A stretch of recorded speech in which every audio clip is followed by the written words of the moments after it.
Hello everyone, welcome back to NITPOT. We are meeting after so many days. Today in this video we will be continuing with the last lecture. As for your remembrance, we will recall the last lecture in which we discussed the hormones of the thyroid gland, जिसमें हमने बात की थी basically thyroid gland के कौन कौन से hormone हैं। उसमें बेसिकली दो हार्मोन्स हैं, एक को थायरॉक्सिन, दूसरा कैल्सिटोनिन था। जो थायरॉक्सिन के बारे में हमने डिस्कस कर लिया था और उसके दो कंडीशन हमने आपको बताए थे। एक को बोला था हाइपोसिक्रेशन और दूसरा हाइपरसिक्रेशन। हाइपोसिक्रेशन के बारे में हमने डिस्कस कर लिया था और उससे रिलेटेड जो डिसऑर्डर्स थे उसके बारे में भी डिस्कस कर लिया था। आज की इस वीडियो में हम लोग बात करेंगे हाइपरसिक्रेशन और उसके बाद दूसरा हार्मोन कैल्सिटोनिन, और उसके बाद हम लोग बात करने वाले हैं जो नीट में और प्रीवियस ईयर में जो क्वेश्चंस आए हुए हैं इसी दोनों हार्मोन से या थायराइड ग्लैंड से रिलेटेड, उसको देखेंगे। सो आइए स्टार्ट करते हैं। हाइपर सिक्रीशन ऑफ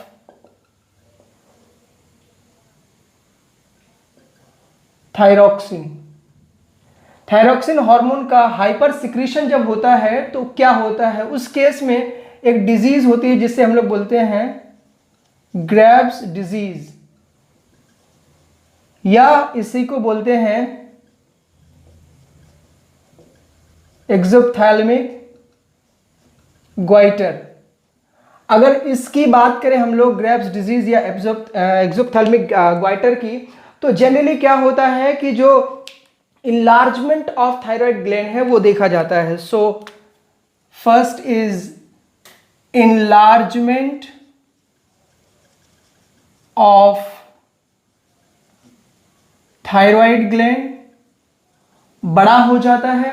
दूसरी इंपॉर्टेंट बात यह है कि इसमें जो आपका बेसल मेटाबॉलिक रेट है यानी बीएमआर है, कार्डियक आउटपुट है, पल्स रेट है या आपका बॉडी टेम्परेचर, ये सारे के सारे इंक्रीज हो जाते हैं। सो इंक्रीजेस क्या क्या, बीएमआर यानी basal metabolic rate, cardiac output, pulse rate, इसके अलावा हार्ट रेट और बॉडी जो टेम्परेचर होता है वो भी बढ़ जाता है। ये ऐसा देखा जाता है ग्रेव्स डिजीज में।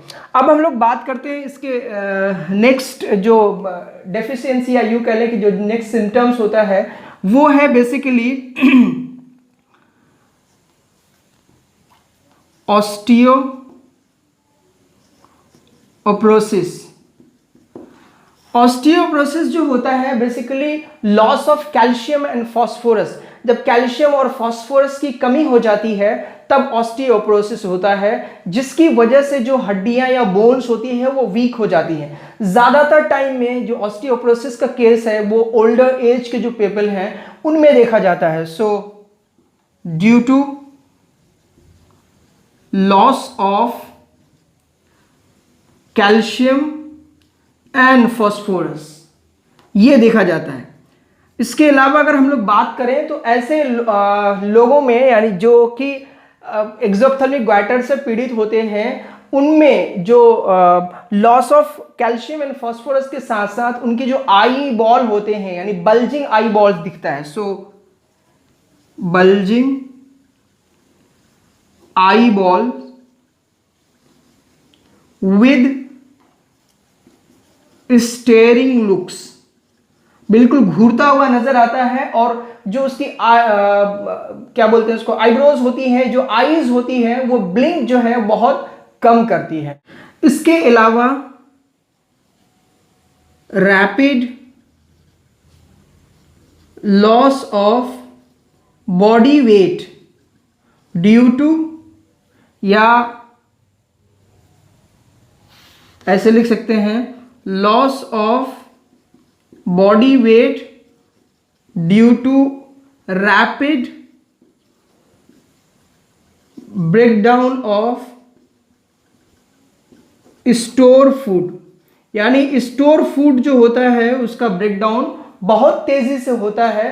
तो उस केस में क्या होता है, बॉडी का जो वेट होता है वो लॉस हो जाता है। उसके पीछे भी कारण है कि ये रैपिड जो ब्रेकडाउन है फूड का वो क्यों होता है, यानी तेजी से जो फूड मटेरियल है वो क्यों टूटता है। उसका कारण यह है कि आपके पास जो BMR है, बेसल मेटाबॉलिक रेट जो है वो बहुत ज़्यादा है या बढ़ा हुआ है, जिसकी वजह से जब भी BMR बढ़ा हुआ रहेगा तब भी फूड का डाइजेशन या जो फूड मटेरियल्स है वो तेजी से टूटेंगे। So this is the hyper secretion, जो कि थायरॉक्सिन के केस में, या यूं कह ले कि जो थायराइड ग्लैंड है उसके जो हार्मोन है थायरॉक्सिन हार्मोन, वो जब हाइपर कंडीशन में ज्यादा सिक्रीट होता है तो उन केस में ये दिक्कतें आती है। अब हम लोग बात करते हैं दूसरा जो हार्मोन है कैल्सिटोनिन, या इसी को बोलते हैं TCT या थायरोकैल्सिटोनिन। सो जो दूसरा हार्मोन है वो है थायरोकैल्सिटोनिन,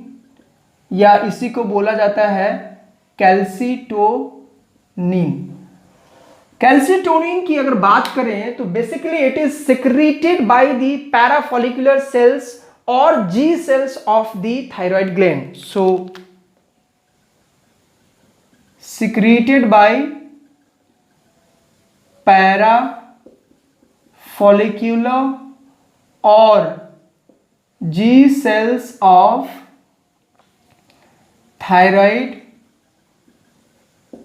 gland, इसके द्वारा सिक्रेट किया जाता है। इसके अलावा इसे जो है also known as hypocalcemic factor.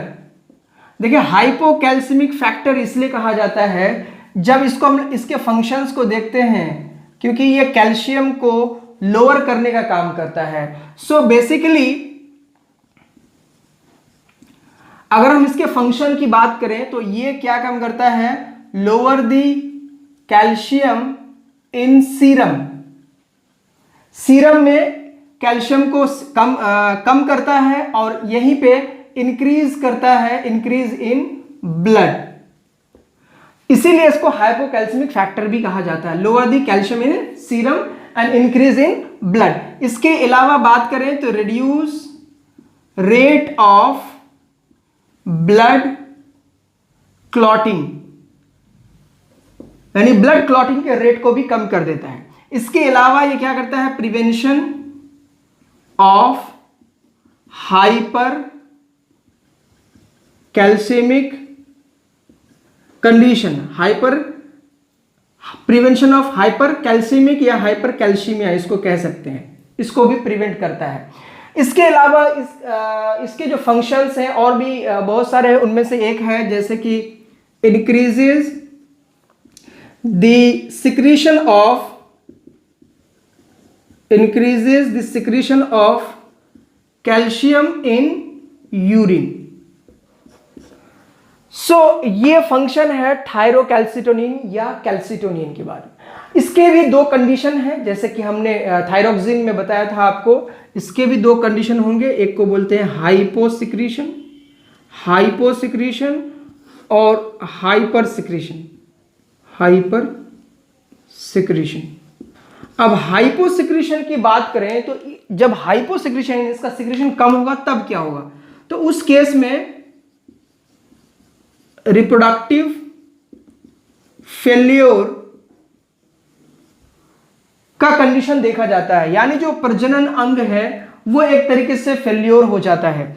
दूसरा, अगर हम लोग हाइपर सिक्रीशन की बात करें तो इसमें रेस्टलेसनेस और नर्वस इरिटेबिलिटी हो जाती है।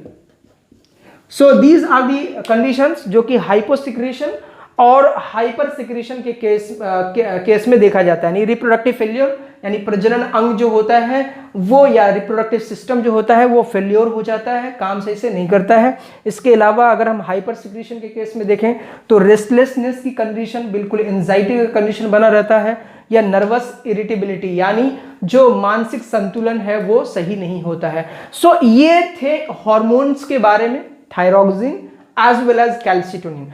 अब हम लोग इस सेक्शन के दूसरे पड़ाव में हम लोग बात करते हैं। अब इससे रिलेटेड जो प्रीवियस ईयर के क्वेश्चंस आए हैं उसके बारे में देखते हैं और उसको देखते हैं कि कौन कौन से क्वेश्चंस आए हैं। सो अब हम लोग आते हैं क्वेश्चंस की तरफ जो कि प्रीवियस ईयर में आए हैं। अगर हम लोग इसके क्वेश्चंस देखें तो एम्स 2006 में जो क्वेश्चन आया है उसको पढ़िए आप।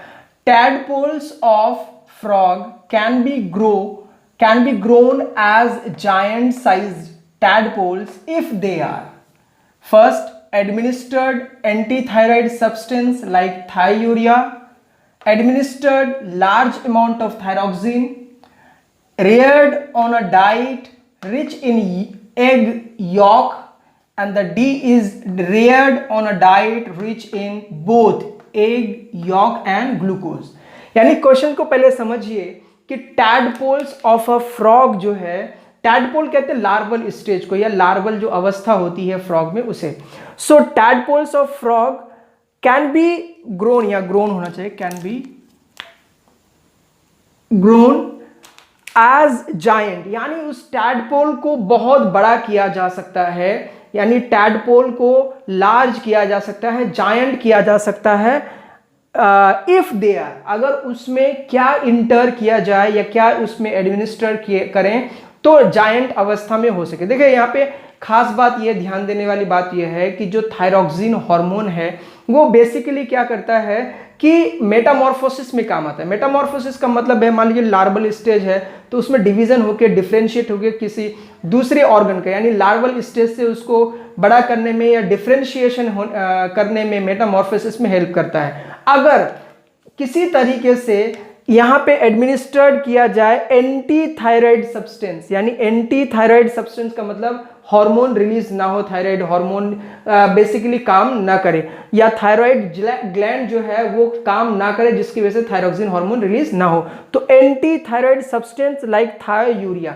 अब ये ऐसा सब्सटेंस है जो कि एंटी थायराइड के रूप में काम करता है, यानी थायरॉक्सिन हार्मोन को रिलीज होने नहीं देता है। अब बात यह है कि थायराइड जो ग्लैंड है वो जब फंक्शनल नहीं होगा तो थायरॉक्सिन रिलीज नहीं होगा, जब थायरॉक्सिन रिलीज नहीं होगा तो मेटामॉर्फोसिस नहीं होगा, यानी कायांतरण नहीं होगा। जब मेटामॉर्फोसिस नहीं होगा तो टैडपोल जो है वो लगातार बढ़ता जाएगा, एक जायंट के रूप में मिल जाएगा। इसीलिए कहा गया कि administered anti thyroid substance like thiourea, तो आंसर क्या होगा इसमें, यानी बाकी सारे administer large amount of thyroxine दे देंगे तो मेटामॉर्फोसिस हो जाएगा, तो लार्ज जो टैडपोल की अवस्था है वो नहीं हो पाएगी। सो सारे क्वेश्चंस गलत हैं, जो आंसर है वो है फर्स्ट यानी ए। दूसरे क्वेश्चन में आते हैं, ये एम्स 2008 में पूछा गया है, which one of the following pairs of organs include only the endocrine glands, यानी इनमें से कौन सा है जो कि सिर्फ एंडोक्राइन ग्लैंड का पेयर है, यानी तो उसमें से देखिए आप थाइमस एंड टेस्टिस, थाइमस समझ में आता है, टेस्टिस नहीं है, सो ये भी आंसर नहीं हुआ। एड्रिनल एंड ओवरी, अगेन ये भी नहीं है। थर्ड पैराथायराइड, ये तो है लेकिन एड्रिनल। इसके अलावा आप बात करें नेक्स्ट तो pancreas and parathyroid, so answer क्या होगा D option.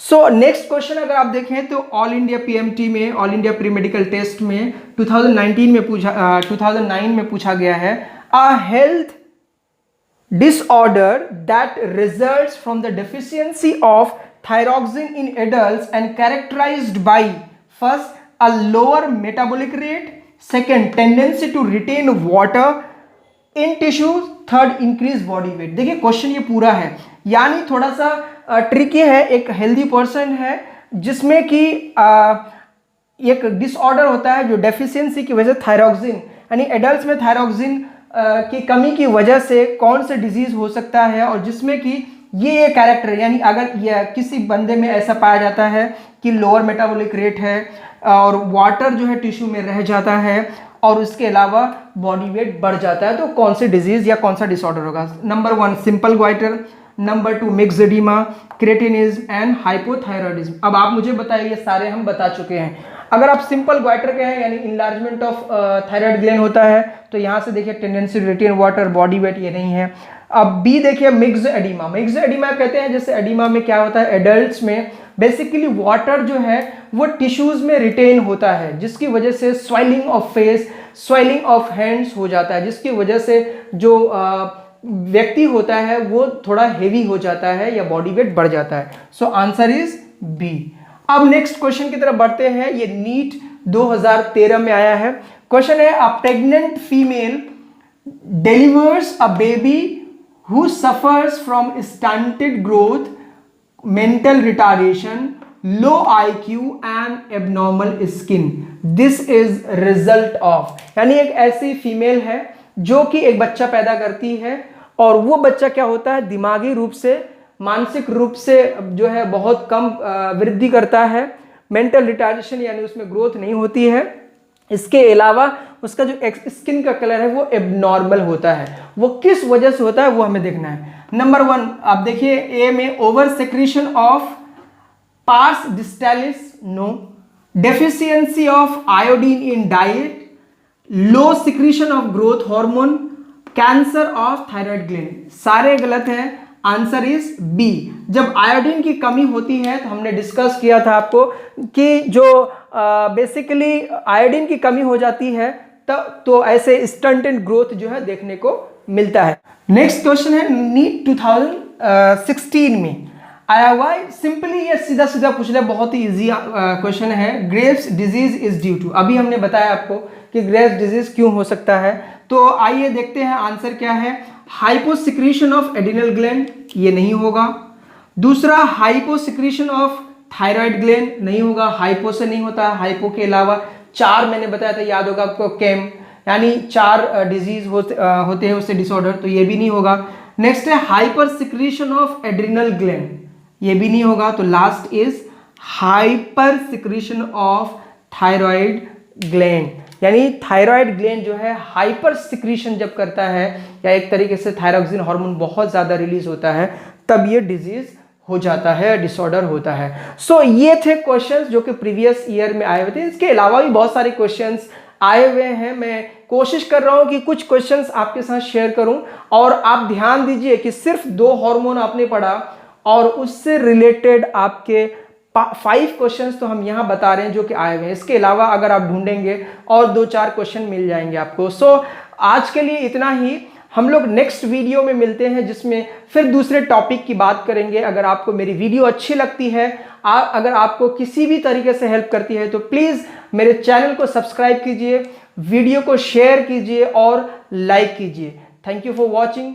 C you soon in the next video.